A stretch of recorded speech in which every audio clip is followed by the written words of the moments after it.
Hey folks, you might remember last year I got my hands on the DREVO Blademaster TE, a keyboard which I've been looking forward to for quite a while. It was a phenomenon on Kickstarter, with the campaign being received amazingly well. It was the most backed keyboard ever, smashing its $20,000 Kickstarter goal within one day, and it's currently sitting at nearly $450,000. And when I got my hands on the wired TE version, it was clear that the time had been taken and well spent to create something a little bit special, as the keyboard was not only a step up from previous offerings from DREVO in terms of functionality and more importantly quality, but in terms of the feature genius knob with programmable little wheel on the side, it was actually surprisingly genuinely useful. And something that since using the TE, I've been using pretty regularly for games, work and even content creation. Today though, we've got the Pro version of the Blademaster, so let's see how this wireless version of the keyboard compares. Well, first off, the unboxing experience is very similar to the TE. The box is nice and sturdy with clear info printed on it, and inside the keyboard is nicely protected, resting within two foam pads with a plastic dust shroud on top. Under the keyboard you get the same leaflets explaining the basic functionality, the same DREVO sticker, and the handy keyboard brush and keycap removal tool. Basically everything you need. Unlike the TE however, we'll also get a USB Type-C cable, which is fairly long to boot. Now the Pro can work as a wired keyboard through USB, or through either 2.4 GHz wireless or Bluetooth 4.0. And it's hot switchable simply by holding down the function key and pressing either print screen, scroll lock or pause.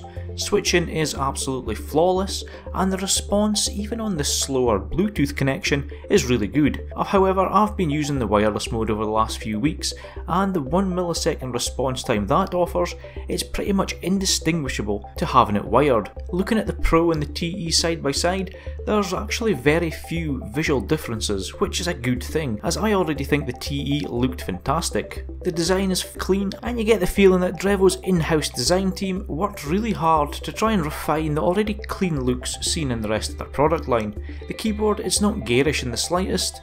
The soft but angular design cues are subtle enough to blend in any workstation, but pronounced enough to give the keyboard that distinctive look that you want when you're spending 130 quid or so. But more importantly, and just like I mentioned in my TE review, everything about this keyboard, it just seems to be a notch above the previous offerings in terms of quality. So the only other difference, other than obviously the detachable cable on the Pro, is that the top plate under the keys is kinda gunmetal grey rather than the standard black which is featured on the TE. Having the same profile as the TE obviously means the same great levels of comfort. I've been using the TE for a solid 6 months now, and it would still remain my go-to recommendation for anybody looking to buy a mechanical keyboard.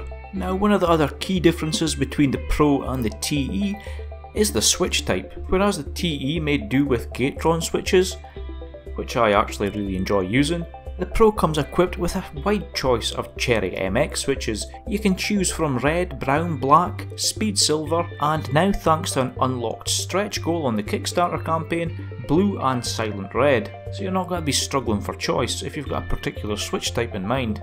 So we've got the same great build quality as you got with the TE, the RGB looks fantastic, and the battery life is really good. With its 4000 mAh battery lasting a long time, DREVO quotes on its website around 20 hours with the RGB lights on and over 60 hours when dark.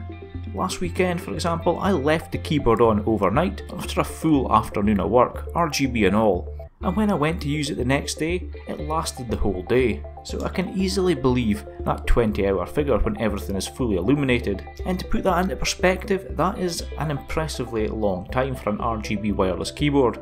Something like the Corsair K63, it is rated for 25 hours when it's lit up, but if you check the fine print, that's on the low brightness settings, and you're actually more likely to get closer to 15 hours on that when on full brightness. Since my initial review of the TE, the Blademaster's key feature selling point, the Genius knob, has been refined a good bit.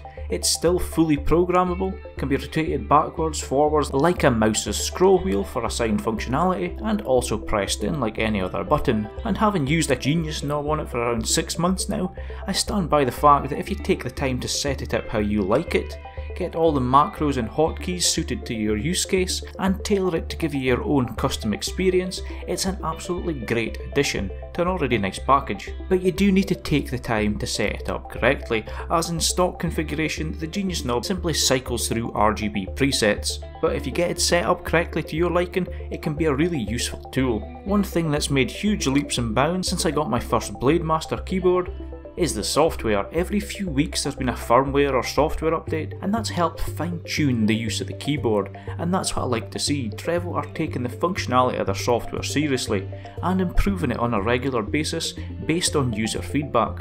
And we're definitely going to take a look at the software in more depth in another video. So let's try wrap things up a little. It's a very solid gaming keyboard aimed at the upper end of the market, so I guess the last thing to consider is the value aspect of the Blademaster Pro. Now at the time of writing, the Blademaster Pro is available on Amazon for between £135 and £139 here in the UK, and in the $140 range in the US, a little less if you use one of the promo codes that Drevo's kindly supplied down below. Now this puts the keyboard into the company of some of the better known brands, and is obviously more expensive than the wired TE version, which currently comes in around 80 quid here in the UK. So when it comes to the Pro, you've really just got to ask yourself, how much do you need that wireless functionality? Do you really want that completely cable-free desk setup? Then if you do, it's a no-brainer. You are obviously paying a bit more than the wired version for that wireless technology, but at the same time, this is Drevo's inroad to the premium keyboard market.